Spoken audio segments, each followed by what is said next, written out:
What are you doing? I'll tell you what you're doing. You're listening to the Elder Scrolls Lorecast. Either you are, or I'll be skipping rope with your entrails. Ta-ta. This podcast is brought to you by our patrons at patreon.com/Elder Scrolls Lorecast. Robots Radio. Games. Lore. Stories. Community. Just press play.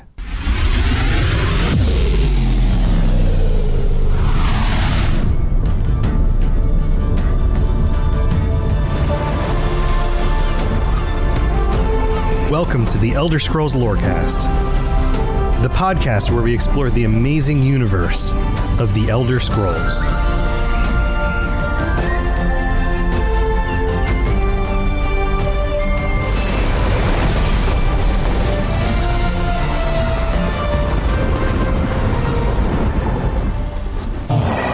You have freed the soul of Mentana. Torment will be his. Endless agony is all he will know until the end of time. You have performed well, mortal. Perhaps you will be my servant again one day. Take this and use it well. Bring strife and discord with you wherever you may travel. Now, go! Lotus, that was the voice of Molag Bal at the end of the quest line in Skyrim when you get the Daedric weapon from him, which we'll talk about later. Yeah. He's a scary dude. Welcome to the show, everybody. This is your host, Tom, or Robots. That's Lotus. We're talking about Molag Bal today. And we get a real creeper on the docket today. A real creeper with content warning at the beginning, sexual assault, all forms of assault, any type of assault or torture or murder, any of that stuff. If that bothers you, then this is not the episode to listen to today. Yeah, there's definitely a few things that if you bring them into a real world application out of the, creative writing fantasy aspect, this is a little triggery, I would imagine. So just be forewarned. Really dark. It's he is definitely like most of the time, this is one of the stereotypical, like overtly evil characters, and they do a real impressive job making it so that it's real hard to relate to Molag Bal on many levels. Right. Well, I mean, it's hard to relate to many of the Daedric Princes in some fashion or another, but it's true. But like oftentimes you can find like, oh, well, there's this redeeming quality to offset it. Molag Bal's realm, as we'll get into, is almost all horrific things. Yeah, it's like when they designed him as a character, they were like, all right, we need somebody that's just like evil incarnate. Yes, we need a literal evil villain, like right through and through, just like what is a horrific demon, which is where we're going to kind of go. Yeah, it's kind of some of the inspiration. So, so welcome everybody. We're talking about Molag Bal. This is we're all the way almost through the M's now of the Daedric Princes, and Molag Bal. Normally we go over all the names here. He has so many names, so many different ways that people know him or them. Daedric Princes aren't necessarily gendered, and in fact, many times people avoid actually saying Molag Bal, kind of like what's the freaking dude from Harry Potter? You can't say his name. Voldemort, where they just don't want to say his name. Potter, but there you go. I did it. Nailed it. You got it. Well, so sometimes people just avoid saying his name, so they just refer to him as things in order to avoid saying the name, because everybody just kind of gets it. I mean, he kind of does his thing uniquely compared to, of course, all the other Daedric Princes. So here's just a handful. You ready for this? Here we go. The God of Schemes, Harvester of Souls, Lord or Prince of Domination, Lord of Brutality, Dark Lord, Harvester, Lord of Corruption, Corruptor, Tormentor of Men, Lord of Troubles, Prince of Schemes, God of Brutality, Sower of Strife, the Scheming Lord of Cold Harbor, the Prince of Murder, the King of Rape, That one you can attribute to Vivek, by the way. Domination and Elder Spirit of Domination and Supreme Law, Prince of Rage, Schemer Princess, which is interesting, Molag the Slave Lord, the Prince of Pain, Captain of Corruption, Dark Father, Father of Vampires, Lord of the Undead, Father of Undeath, Defiler, Father of Torment, King of Corruption, Lord of Lies, Lord of Darkness, Dark Master. I was going to say Master of Darkness, but it's Dark Master. And Dread Lord. What? I mean, the dude's got like a huge resume. I don't know how you fit all of that onto one page. Probably put Edge Lord onto all of that Edge too. Lord. Good Lord. Yes. Look, this guy is like the heavy metal demon of the Elder Scrolls world. So so where do we even start, Lotus? There's a lot to unpack with Molag Bal, as Molag Bal has also been featured in many of the games. And I guess, for the most current of them, was the original main antagonist for Elder Scrolls Online. He was the Soulburst questline, which was the original year one for the Elder Scrolls Online main story. And he was your main villain, causing the Dark Anchors. You actually go to Cold Harbor, which is his realm, which we'll get into later on. But he's also had appearances in, I believe, every game except Arena, if I'm not... Well, every mainline game except Arena. He's not in Battlespire. Although they make reference to him in Battlespire in the Book of the Daedras. Right. Yeah, and thank you, Chad, is also pointing this out. Molag Bal itself translates to Firestone. Yep. Just specifically Firestone. The name Molag Bal, if we get a little bit meta and we pull ourselves out of the lore and all the stuff that's going on with all these different names, the name Molag Bal actually comes from two biblical deities. So these were if you're familiar with the Old and New Testaments, in the Old Testament, oftentimes the main characters, I guess you could say, the Jewish people or the Hebrews, would come into conflict with other local deities or deities from other nearby cultures.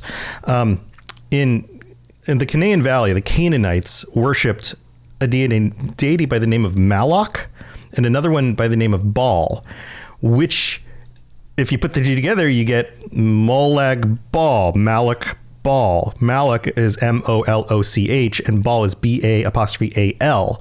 Bal, you'll notice, shows up a lot in other types of fantasies as being like a demonic character. And what's interesting about this is that there's some connection here to like the demonic nature of these things. So, for example, Malak is understood to be a god of sacrifice, somebody who you would kill people in order to worship. And the imagery of Malak is that of a bull with horns, and you've got kind of that demonic like horn head thing going on. Baal, strangely enough, although Baal is the one that I find to be more common in like references to demonic characters, was the god of weather, like fertility and vegetation. And the reason why the Hebrews thought he was evil was because he was a competing deity. Any deity that wasn't Yahweh or Elohim, God, in the Old Testament, was by its very nature not their gods. They're therefore evil. But if you put the two together, then this is the sacrificial god of fertility and vegetation, which I think is really kind of funny. Yeah, it's really kind of funny. But that ties back into some of the imagery that's used. The idea of like this horned devil-looking character with like goat hooves and all of that kind of thing. A lot of that is drawn. Molag Bal is definitely more bestial. It's drawn from Christian mythology, really. Very stereotypical demon-esque style. And back in game, relating to the names too, you'll see a lot of other characters that have a tie-in to Molag Bal share parts of Bal's name as well. There's Lamia Bal, which I will touch on in relation to the vampire thing. briefly, but and you know, that's more of a vampire thing, even though he's responsible for it, rather than just like having this turned into all of the episode about vampires. Yeah. Well, why don't we touch on that real quick? Do we want to just touch on that and move past it? Because a lot of people know the connection with Molag Bal and vampires. He's the father of vampires. He corrupted a woman, a virgin Daedric woman, in order to create the first vampire. And this is stuff that we learn in some of the extra content in Skyrim. The whatever that expansion was with the vampires. What was that called? Vampire expansion. Dawnguard. Dawnguard. There it is. So we know that he's responsible for the creation of vampires, that oftentimes servants of his will even seek him out in order to gain vampirism. And that is a blessing that he will bestow upon them. And there's all sorts of dark ways that happens. The darkest the Cold of Harbor Compact is really messed up. Right. And the dark origin of this, and again, trigger warning, is that he raped the young woman, and that's the method which he converted her into a vampire. Right. And on the pronunciation thing, it's LeMay, not Lamia. I think I said Lamia, which is actually like the snake people. Yeah. Different thing. LeMay Ball. Yeah. So I mean, we don't need to go into that too much. I talked about that on the vampire episode.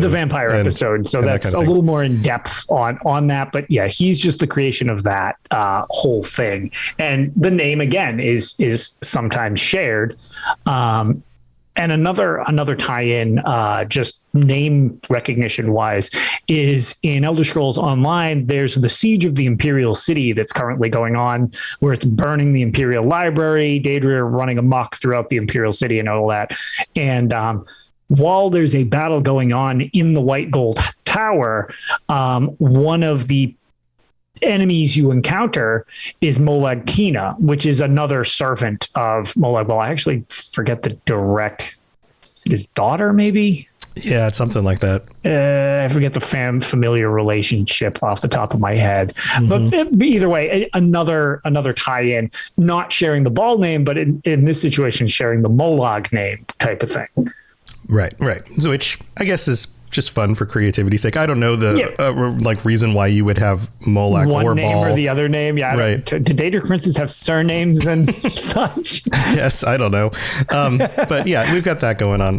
The thing that we need to know the most about, I guess the thing that we need to focus the most on with Molag Bal is the fact that he's all about what he can get away with when it comes to torture and corruption and domination is such a main focus. It's just to literally control the aspects of those he would consider lesser than himself, or which whatever. Is all mortals. We're mortals, and again, it's sort of like this desire to. We've mentioned the kind of spheres that the different Daedric princes fall into, and it's this obsessive need to dominate like everything, which leads to being a good villain when you're trying to essentially invade a world where everyone's theoretically at your disposal to be dominated if all goes well. Right. So let's divide this up in like a few topics here. We've got the domination, the subjugation, the corruption of mortals, and then we have his competition with the other Daedric princes, which we'll get to a little bit later. Now, Lotus, you know me. I get some of these crazy theories and ideas, and this one isn't a crazy theory or idea, but it is what occurred to me today in going through the lore and kind of researching this a little bit more was a deeper understanding into why he is so keen on undeath. For somebody who wants to corrupt and torture and dominate, you also, like, the natural assumption is murder is also on that list, right? And it is sometimes, but he is less about actually killing things, because once you murder somebody, you can no longer dominate them. You are 100% have dominated them, and you are finished. There is no more to their story at all. And it occurred to me that the best way to continue corrupting and dominating somebody is to make sure that they don't die, is to keep them alive. So the curse of vampirism is in its sense the essence of that. Let's keep them alive so that they can continue to suffer through this affliction that they have for eternity. And even if things do die, then let's bring them into his land, his part of Oblivion, Cold Harbor, and let's continue to dominate them, because the souls that get brought into Cold Harbor, oftentimes, if they give in to him, will be turned into things like bone golems and these other creatures, which are going to be dominated for the rest of eternity. Right. So that's why he's into undeath. He just doesn't want to stop enjoying his domination and corruption of his subjects. Sure. That totally makes sense, where it's just like, okay, you just eternally get to suffer, because then I never get bored because I always have playthings. Right. Or if, like we've speculated about this before, there's some sort of control, there's some sort of benefit that these princes get from being able to enact their influence over mortals.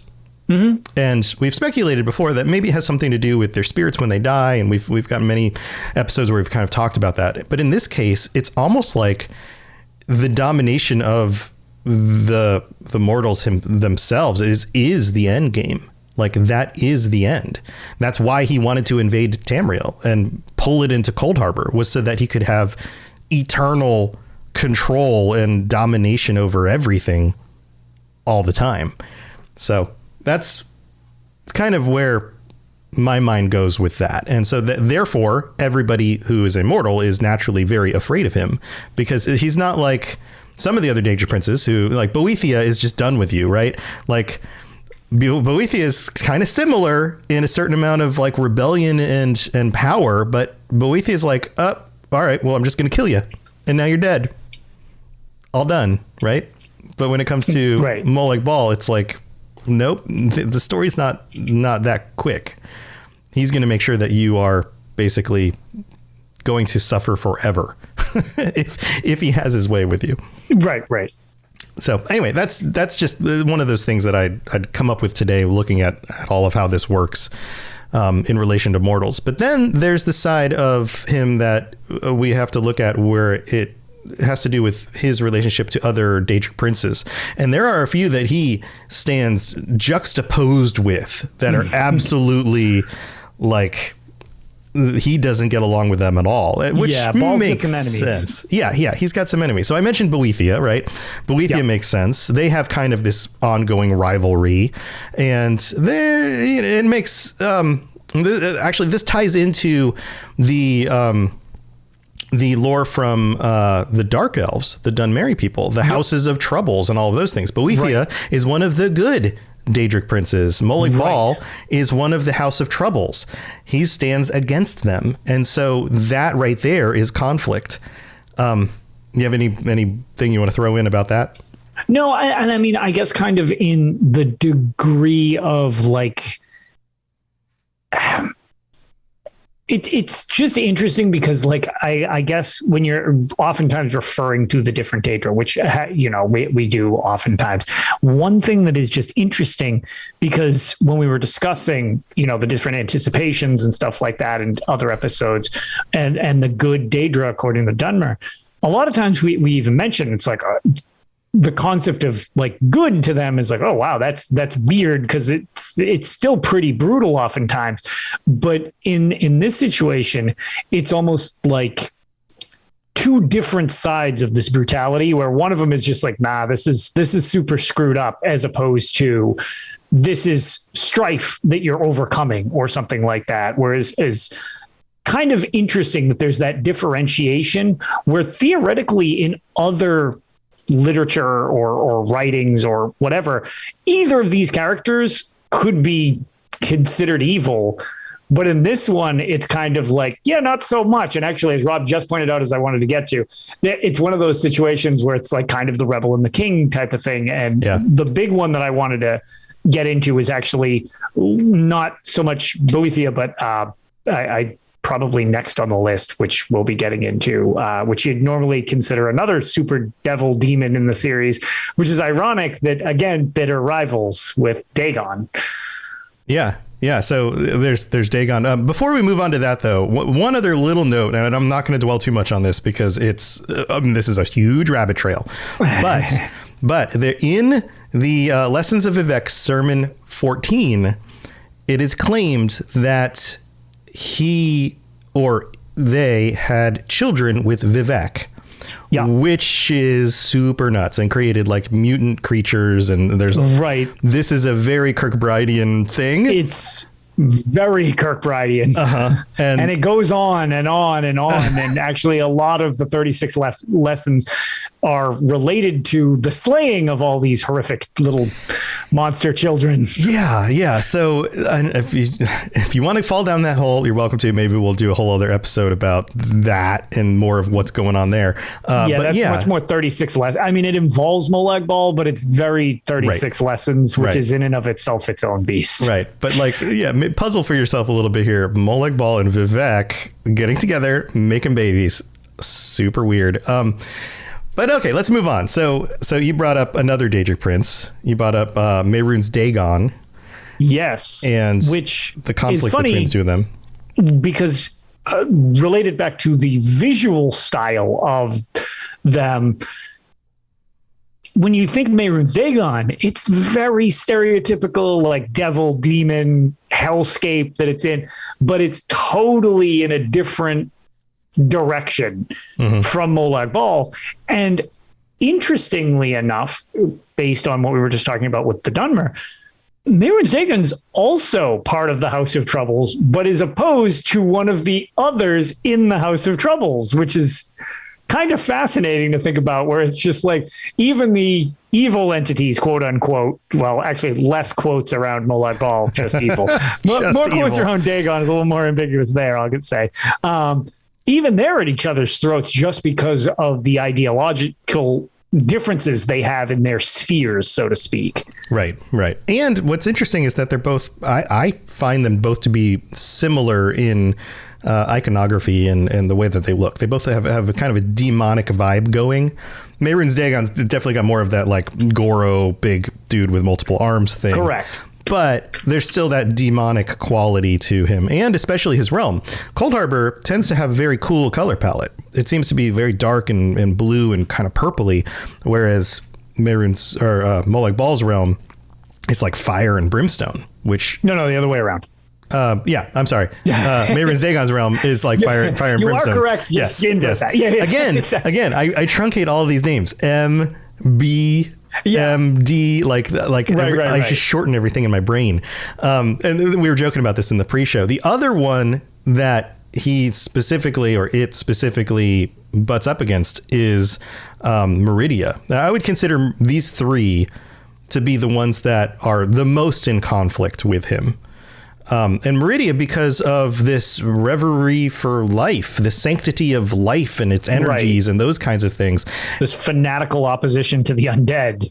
Right. So you have one who's going to basically destroy life, or corrupt, I guess is the best way to put it. Corrupt life. It's not so much destroying it. It's corrupting it and enslaving it. And he doesn't even necessarily want it gone. He wants utter control of it and to ruin it. Right. Whereas Meridia is like, no, life is precious. You can't do that. And there's, conflict between them in the stories. We talked a little bit about this during the Meridia episode. So which is interesting because of her, just like a quick side note before we move past Meridia. One thing we were talking about the fact that it's like, with Dagon and Bal, it's like, it's interesting that they're so opposed to each other, because actually one of the things that Prof brought up in chat that I specifically really liked, whereas that concept of Dagon having like that overthrowing and like the idea of hope as well, just because destruction of something that's been established can bring hope to those that need that revolution. So it's kind of neat because that's a big opposition to permanent enslavement. Well, that's going against the idea of like being able to overthrow that. So that's kind of cool that they're at odds. But the reason I wanted to just mention the Meridia thing is even though there's the life aspect to Meridia, where she's opposed to the undead, she's very much against free will. Right. It's kind of funny that they also share this weird sort of domination thing, because she really is not. There is no questioning Meridia. It's you do as she says, and her Aurorans are creepy. So it is kind of interesting that they both kind of share that aspect, even though they're at odds with each other. A little different, obviously, but it's funny the overlap in with two that seem at the surface level more opposed to each other, and then two that look kind of similar have kind of like a deeper reason that they don't sync up. Yeah. It's almost like they're siblings. They're like they're cut from the same cloth, but they disagree about how you treat life. Yeah, exactly. Yeah. There's a similarity there. And then we also have conflict between Molag Bal with the Daedric spirits, Arkay, and similar to Meridia, Arkay's love of life and against the undead and that kind of thing is obviously a place of strife between them.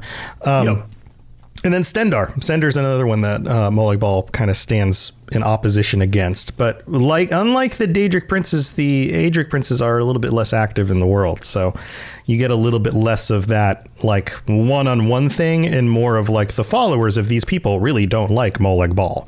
Then you get a little bit more of that, like the priests of Arkay and that kind of thing. So yeah, so there's a lot we could dive into with this stuff.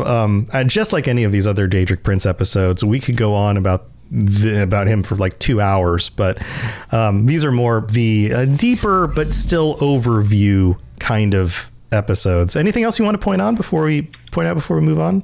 No, I think that pretty well uncovers the I don't know, adversarial side of Molag Bal. I mean, Molag Bal doesn't tend to get along with many in general. These are kind of more, we just touched on the overt enemies of Molag Bal, but you don't see a lot of collaborations with Molag Bal. As much as the princes occasionally will work together, Molag Bal's usually doing his own thing, being sketchy off to the side. Yeah, that's kind of his thing. Well, here, why don't we take a quick break? We'll thank our patrons. We'll come back and we'll cover the artifacts and some other fun little bits of info. So don't go anywhere. This is Miss Molag, Dragonborn, and you are educating yourself to the Elder Scrolls Lorecast. All right, so here we are in the middle of the show. Yeah, the chat's going on because Vile is buddied up with old. That's true. There's a number of pairings up that happen throughout. I mean, you've got multiple ages of the world to go over here. Sure. And there are a number of events where he temporarily pairs up with somebody else. Usually that doesn't last very long. But anyway, here we are in the middle of the show. This is where we get to thank our patrons, and we have some new ones this week. Got to shout out Ben F., Stephen P., and Matthew A. Thank you so much for signing up on the Patreon. It's a new month. We're in July. We're at the beginning of the month of July, and our patrons kind of shift and change over time. We've dropped just below that 100 mark again. We're back to 99. And some people just kind of sign up for getting the old episodes, and then they go away, and that's totally fine. But yeah, if you're interested in helping out the show, want to support us, want to join us for future episodes, or be called out like our Daedric Princes, Mr. Gummy Boy, Kira, and Noodle Al Dente, and Riverwood Chicken. You can't forget Riverwood Chicken. Then go check out the Patreon, patreon.com/Elder Scrolls Lorecast, and all the different things you can get, including t-shirts. I got another notification that t-shirts are going out again to some of our patrons. And so look in your mail, friends. You might see a new Daedric Prince t-shirt show up pretty soon. And I think we're getting closer to the end of the year of that first set of 4 t-shirts, which means I need to design some new t-shirts soon to make sure that you guys have more stuff to get. So I'll get on that. But thank you to everybody for your support. We really do appreciate it. Also, we have a new review to read. Here it goes. This one's from, this name is amazing, Lotus. How do you pronounce? You want to try pronouncing this? Here, I'll spell it. GFHHHHJJGFFF. gruff. Yeah. Yeah. It's like that weird, like somebody threw a football at you, but you weren't paying attention. It hits you right in the gut. Yeah, I was thinking like you just got punched in the stomach. This is the sound of getting punched in the stomach. Did you ever see that Simpsons clip with Hans Moleman and that football just hits him in his junk and he just falls over? Hans Moleman is the best character on The Simpsons. You call that a knife? This is a knife. Down I go. That's my favorite quote. He's also one of the ones that will regularly say when something really wacky happens and like it affects the whole town, you'll see him and he'll go, "Not again." Yep. I love that. Anyway, maybe I should read this review in a Hans Moleman. No, that would take forever. So thank you so much from the US who wrote a treat for new and old fans alike, 5 stars. I've been playing Elder Scrolls since Oblivion and immediately fell in love with the world. I consider myself a lore buff, but Robots and Lotus have poured into every obscure detail and found many things I've missed. Their presentation of the lore is entertaining, engaging, and easy to understand. Highly recommended for any fan of the franchise. I had an interaction with Lotus on Tales of Tribute, and even though he beat me somewhat badly, he was cordial and friendly, and we had a great discussion afterwards. I have not yet had the chance to encounter Robots one-on-one, but I'm sure he'd be just as inviting. 11 out of 5 stars. Would recommend the Elder Scrolls Lorecast. Thank you so much.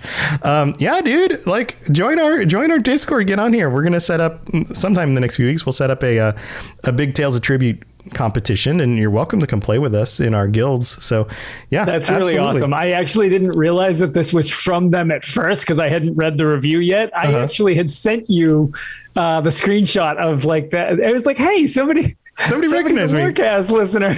yeah. It's always cool when we see you guys out in the wild. But yeah, I mean, the amount of you that have found me in Tales of Tribute, I apparently like. I always joke that it's kind of surreal when any of you that listen say hi in game, and in various applications, whether it's PvP or whatever. The amount of people that I have run into in Tales of Tribute is like wild on PlayStation. Oh, that's cool. That's cool. My name. So apparently that's where everybody's chilling at the moment. So. Well, my name when I play my like how it shows your character name, but then it has your account name. Most of the time you only see the account name.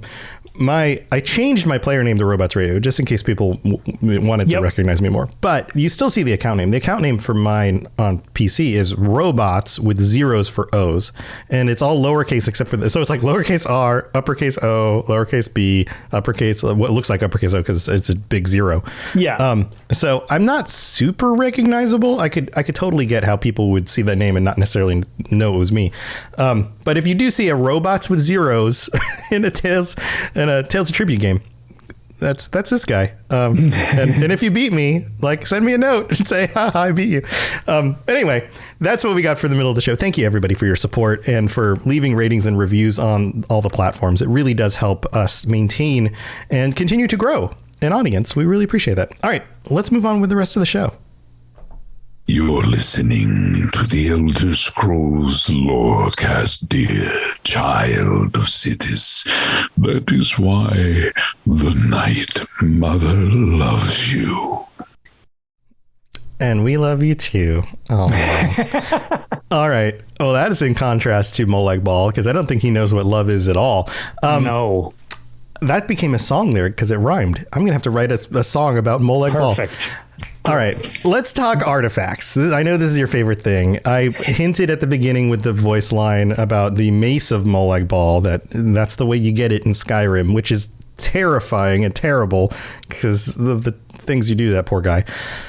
You want to start with that, or should we save that for later? All right, so this is kind of an interesting one because this always is my favorite part of the Daedric Princes, where a lot of this, because it's very in-gamey, so like that's usually more of my go-to. Ironically enough, I think the Mace of Molag Bal's design is very, very cool. I really like the way it looks. You can, look it up on the UESP, or it's in many of the different games. But it's never the most useful. It's fine, but the Mace of Molag Bal, it's also known as the Vampire's Mace. its enchantment drains the stamina and magicka of its victims and transfers it to the wielder. It's also been known to have the ability to transfer the enemy's strength to its wielder or trap their soul. So that's pretty handy because it's like you don't have to cast soul trap in game. You can just smack them with this thing. Yeah, that's pretty handy. It gives you resources back, which is fine. Again, not super noteworthy. It also been said to be a great weapon for vanquishing wizards, which kind of makes sense because you can drain basically all of their magicka and they can't cast spells at you, which makes life substantially easier. Yeah, definitely. But in general, it's got an orcish style to it. So many legends surround the mace, but the origins can be traced back to when Molag Bal deceived an orcish blacksmith and enslaved them in the pits of Cold Harbor. The blacksmith was turned into a soul shriven and forced to forge the mace, hence the orcish.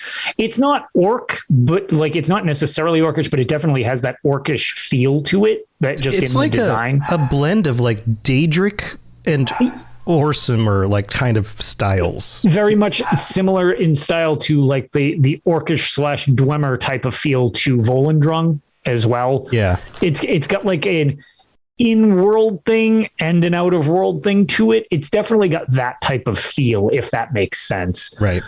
I just like the fact that this is like a vampire in weapon form. In a way. Yes. Like it sucks things out of people and into you. And there's just something about that I've always thought was cool. So, yeah, that's I would probably say the best of the weapons, which isn't saying much. I know you would think with like him being so dark and evil that he might have some better weapons to give us. Most of his artifacts kind of suck. How do you really feel? So the next one I want to tackle, which is, it's weird. I think it sounds awesome, and maybe that's why I'm less impressed because it sounds like it'd be really cool, and it's really whatever. Mm-hmm. But the Mortem Vivicus, that is just a creepy name. Like I think that sounds really, really cool. Yeah. But it's supposedly a powerful weapon created by Molag Bal, but it's a massive spell that was capable of holding and harnessing thousands of souls and could destroy all of Tamriel when it was released. But it had no physical form, instead appearing as a large cold light. It was originally like given as a gift to the... Yeah. What's that? It was like an orb. It was like an orb. Yeah, it's like light. A big orb. Yeah, it's like a big bluish white orb. Right.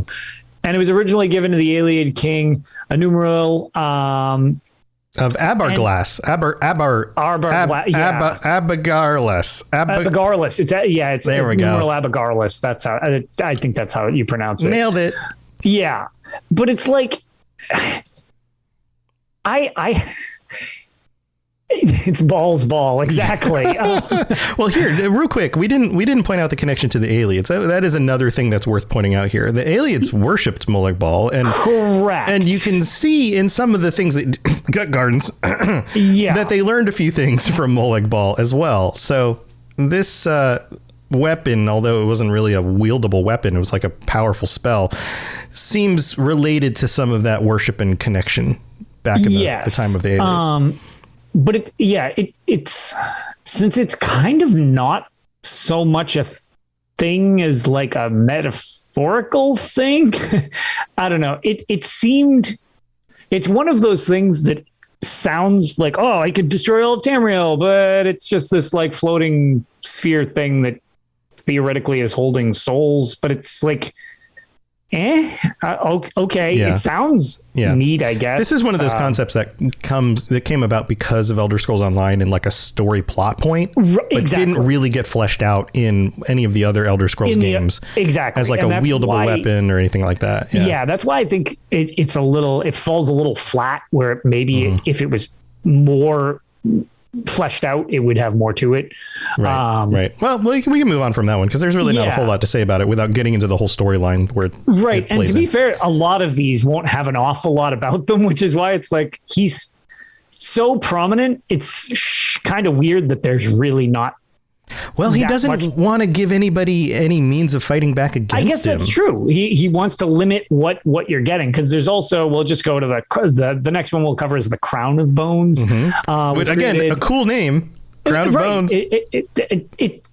But it doesn't even have a picture. It's literally no. Right. Like right. there's no photo of it even. So it's like, but it was created by Molag Bal for the Admiral of the Lost Fleet. It was a crown allowed the wearer to control the skeleton sailors whose ships were dragged into the maelstrom of Bal. And this is another one of those ESO story points where we don't actually get the item. Correct. As far as I know, you don't actually come across the item. You do not. If the Admiral of the Lost Fleet specifically, it's if you're interested in this, this is the storyline to Blackheart Haven. Is I believe that's what this is referring to, which it's one of the base game dungeon storylines. So that's there. If you kind of have interest in seeing the storyline, you can go to my YouTube. It's the whole right. thing is there actually if you don't even want to play it. Like it's a pretty cool storyline to be fair, but the reason that the artifact kind of is lacking, you literally never see it. This is all tangentially dealing with the people afflicted by this curse. Right. I wonder if, and I think it would be really cool now that they're in pre-production for Elder Scrolls 6, that we don't get to see some of these items that in the time between Elder Scrolls Skyrim and all these years that they've been working on ESO, where they've been adding into the lore, and all of these things have been added into the lore that existed or affected things usually in the second era, but sometimes in the past, because they'll do those little mind warp things where somebody can see into the past or whatever. But they've got all this history now built with all of these other artifacts and things. It would be really cool to see things like the Crown of Bones or the Mortem Vivicus show up in Elder Scrolls 6. Right. And then continuing on with more, but most of this is going to be more story artifacts. We'll just call them story artifacts. Yeah, it really is, because most of this also takes place in Cold Harbor. Like these are just fragments of worlds kind of ripped into Cold Harbor. There's the Harvest Hearts, which are artifacts that Molag Bal used to enslave large communities and power specific parts of his divine portfolio, which is a very interesting way of putting that. That's from the UESP specifically.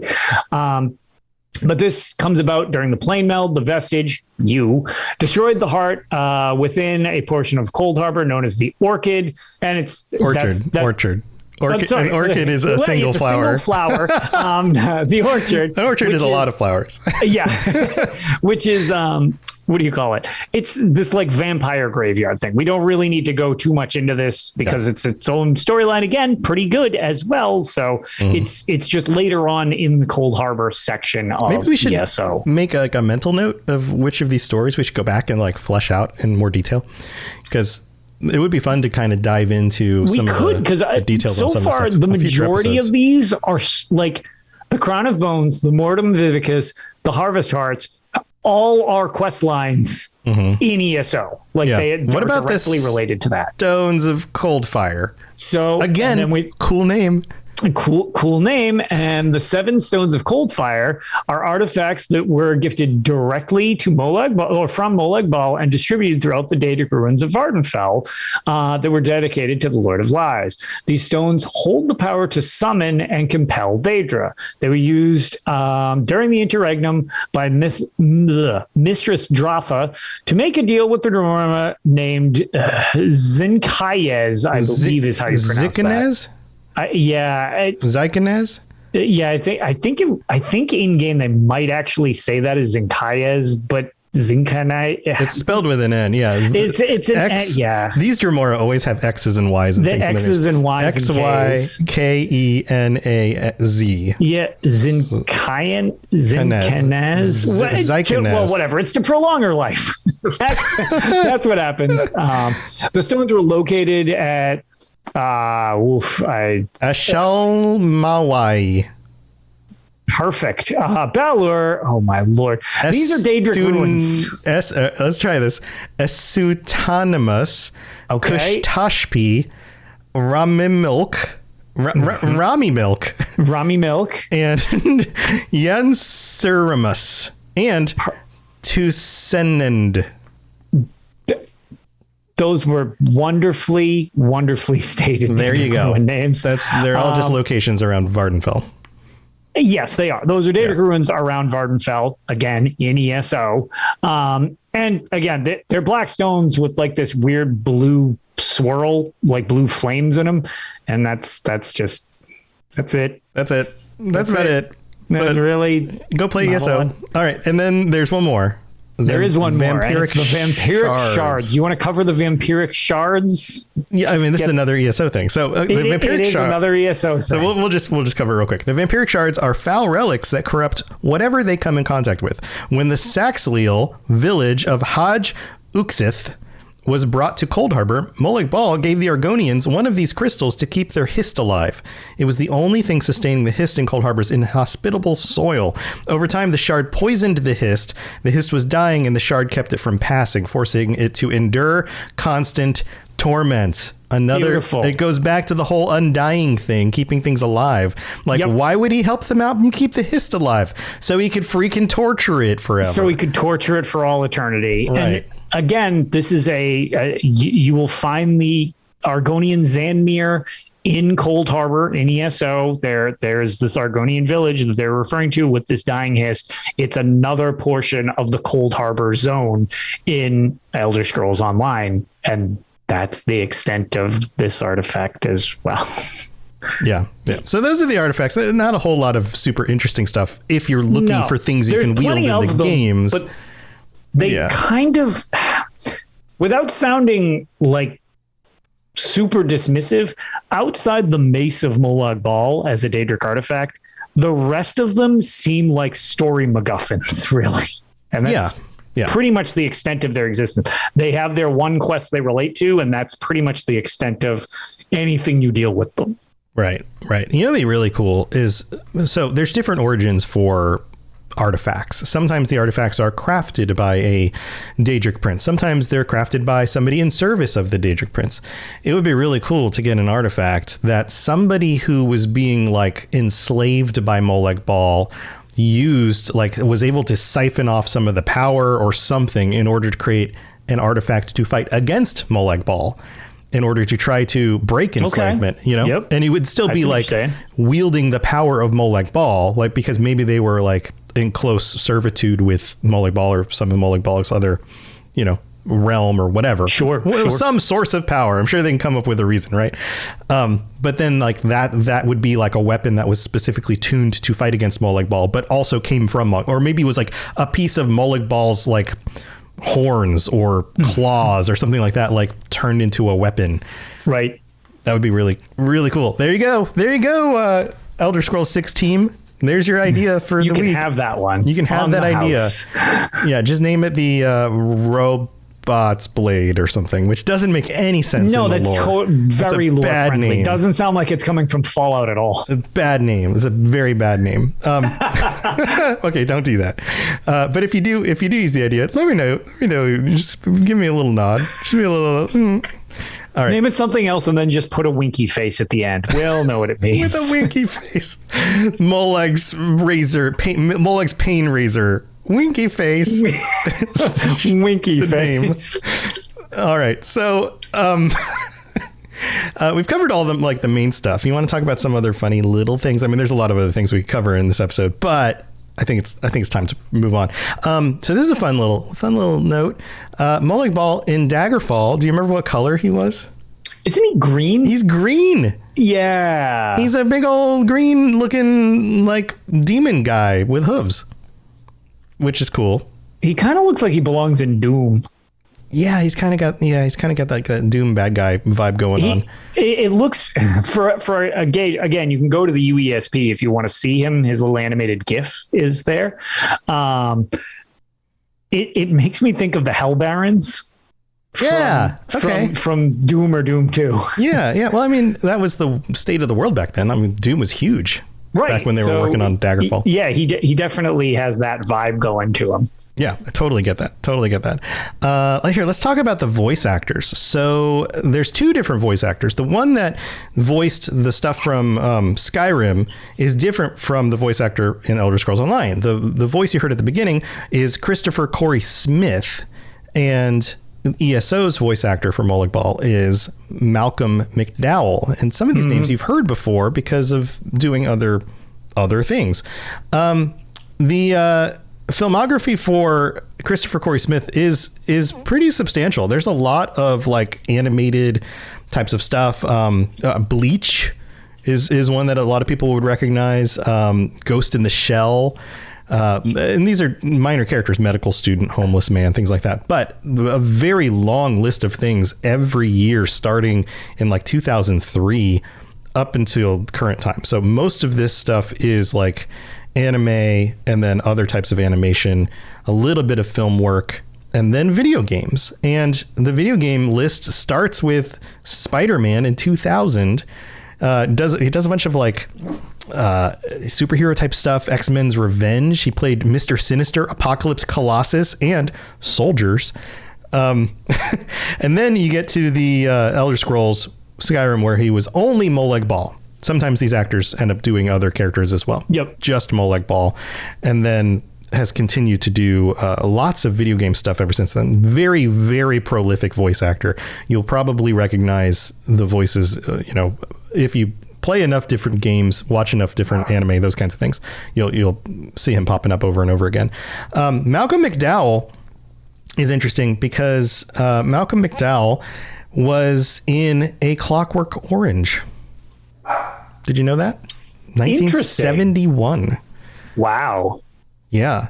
Clockwork Orange, Fallout 3 as John Henry Eden. It's another important one. Games like God of War 3, Silent Hill. But then, for the most part, our audience would recognize him as Molag Bal in the Elder Scrolls Online. And you hear a lot of Molag Bal in the Elder Scrolls Online because every time one of those dark anchors fall down and Molag Bal taunts you, that's Malcolm McDowell's voice. So always fun to go into the voice actors. You guys can look those up and see if there's any other games or shows or whatever that you're familiar with. Let's see, anything else to note here? I'm just kind of looking through the rest of the notes.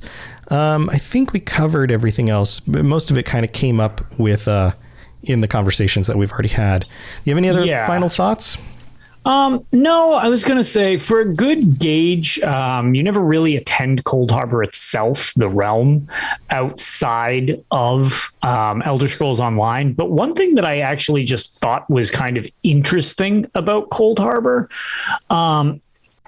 is it's supposedly like it's as an idea, because all sorts of realms of Oblivion are have their own formation and they usually tie into the Daedric Prince. One thing that I just think is kind of cool about his realm specifically that I kind of wanted to just mention is I like the fact that it's supposedly like a mirror image of Tamriel itself, except basically his corrupted, dominated version of it. Right. Like he's like creating a model of what he wants to happen. Exactly. It's like, this is what I want to do if I can like basically get this plane meld to go off.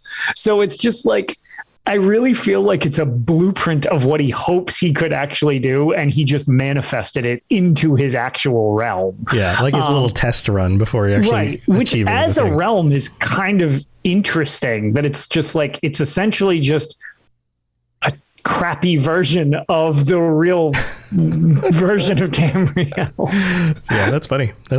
Yeah, so I just thought that was kind of unique to him specifically because unless I'm forgetting something, it's really that actually makes it kind of unique to all of the other realms, which are very different and usually like some type of manifestation of the Daedric Prince. And ironically, a beat up dominated version of just what you play in game is kind of just what his ideal realm is. So it's just kind of like a cruddy version of the game you already play. Oh, that's his realm. Yeah. Elder Scrolls 6 taking place only in Cold Harbor. It's just like, why is this guy always blue? Because this is crappy Tamriel. Right. Yeah. There you go. Exactly. There you go. We have Tamriel at home, and then you just go home to Cold Harbor. It's Molag Bal's version. Molag Bal, can we have our get a Tamriel? We have Tamriel at home already. We have Tamriel at home. That's just Cold Harbor. That's just your crappy version, Mom. Yeah. So yeah, shut up. We'll be there soon. Stay buckled up. So that was really the only thing I specifically wanted to just add at the end. There's not a lot to say about his realm other than that. Yeah. But it's what kind of I find makes his realm a little distinct from the others. Mm-hmm. So there's one other concept, and I'm not going to dive into it, but I just definitely want to nod to it. The concept of the Ruddy Man. We didn't talk about that title. No, we didn't. And the Ruddy Man occurs in two different places in connection to the Dunmer and Vivek, and then also to the Reachman. And they're two different things.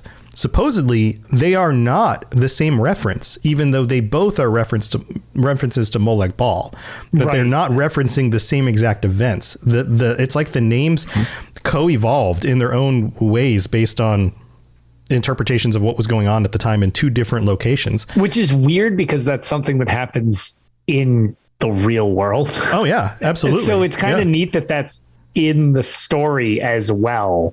Yes. Like that's been crafted that type of thing happens, because that's almost like a real world event that you wouldn't expect to be written into a fictional thing. Like when it's fictional, it seems like a mistake because it seems like an author mistake, but like you said, it happens in the real world. So, and a astute enough author would know that. Right. So, and that's another thing that's just because of the unreliable narrator and the way that a lot of the Elder Scrolls has formed as a series, you get a lot of things that are not super common in fantasy worlds. In fiction. Yeah, exactly. In fiction, because it's just the way things are passed down, you don't have definitive answers a lot of the time in this series, which is odd because there is kind of no omnipotent narrator to direct you. It's just like, well, no, this story is from this culture or this group of people, or this person won, so here's their interpretation of history, which happens in real life. So it's oddly parallels how history and stories are passed on in real life.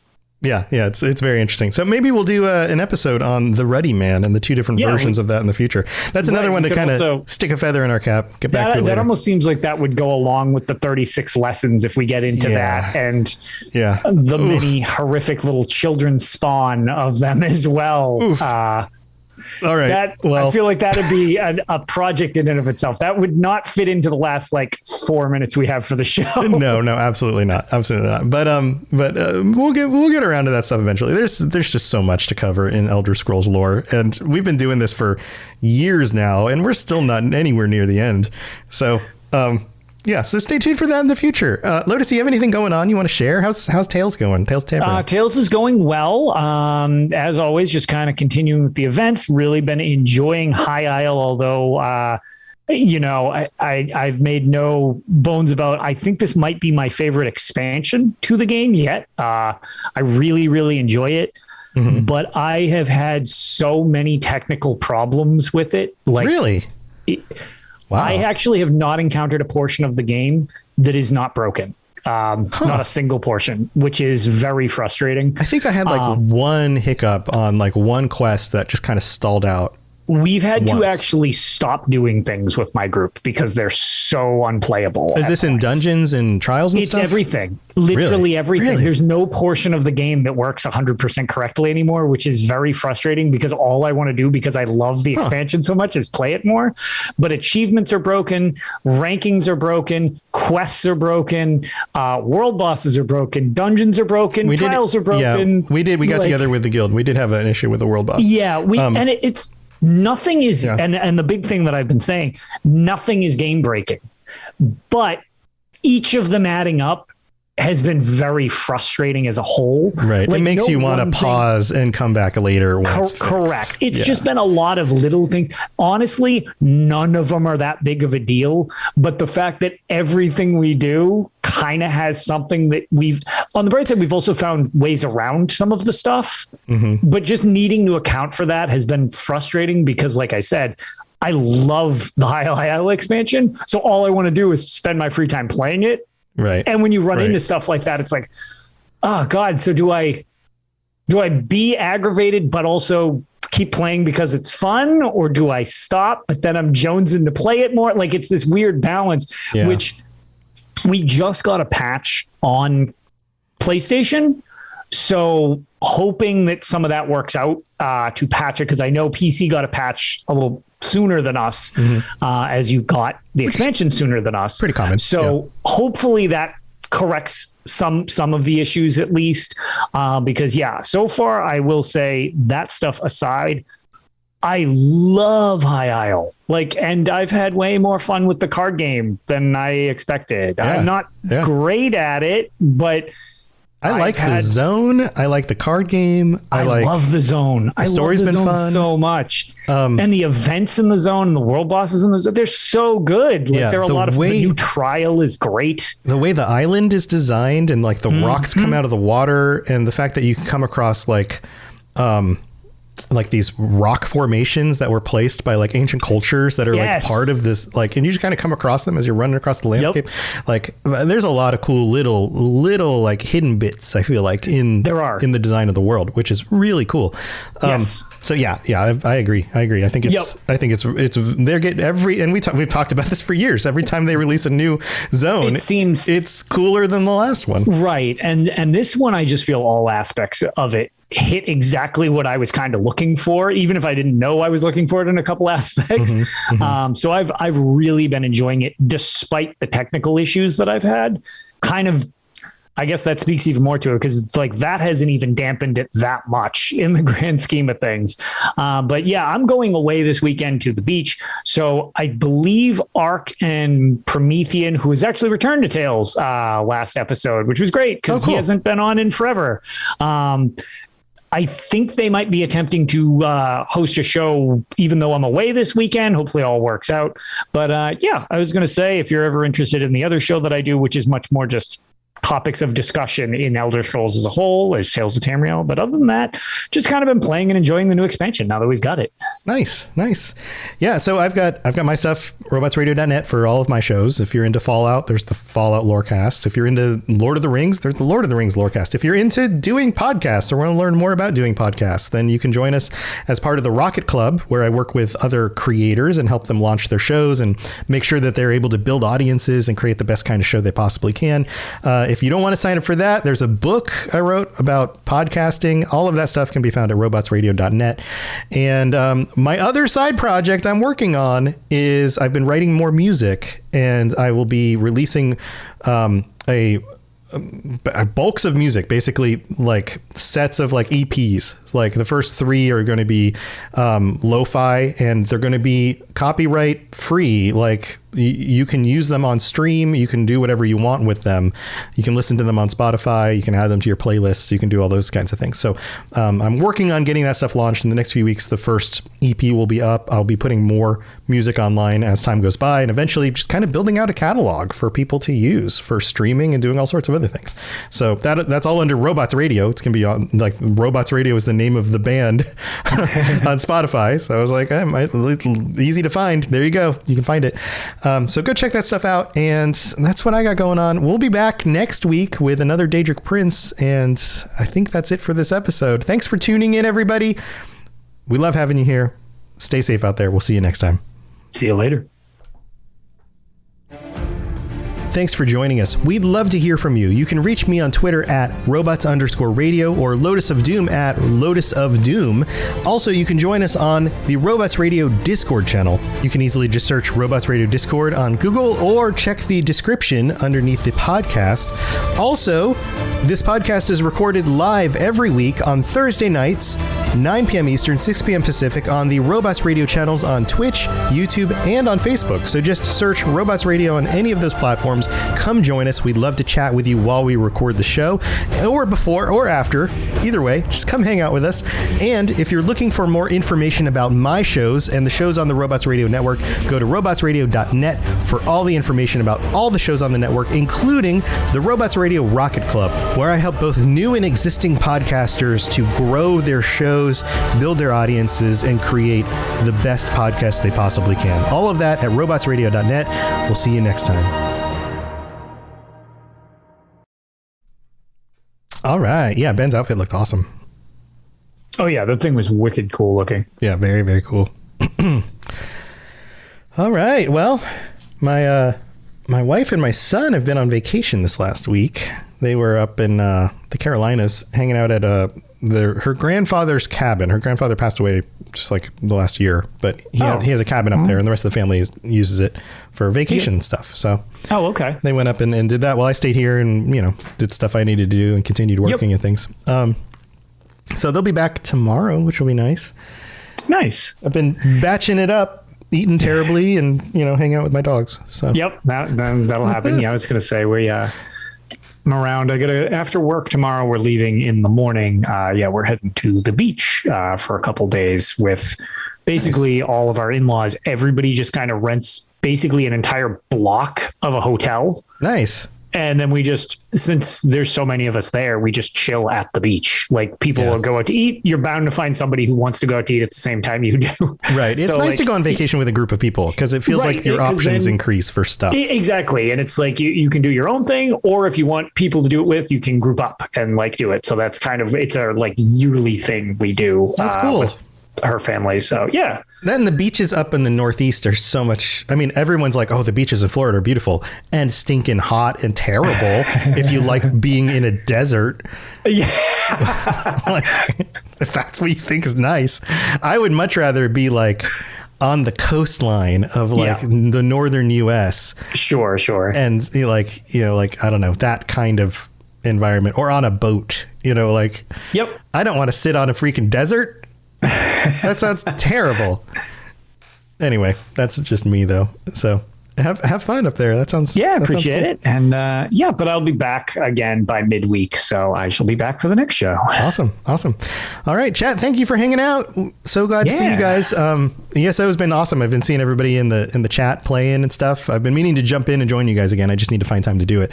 And keep it up. I think you guys are doing awesome things for the guild, and I'm sure people are appreciative to have more activities going. So thanks so much for getting that going and being a part of it. Sand is terrible. It gets everywhere. It does get everywhere. As somebody who loves the beach, sand when you're leaving the beach is a pain in the ass. Yeah, we're going to start quoting Anakin Skywalker. Anyway, all right. I'll see you guys later. Bye, everyone. Bye, everybody.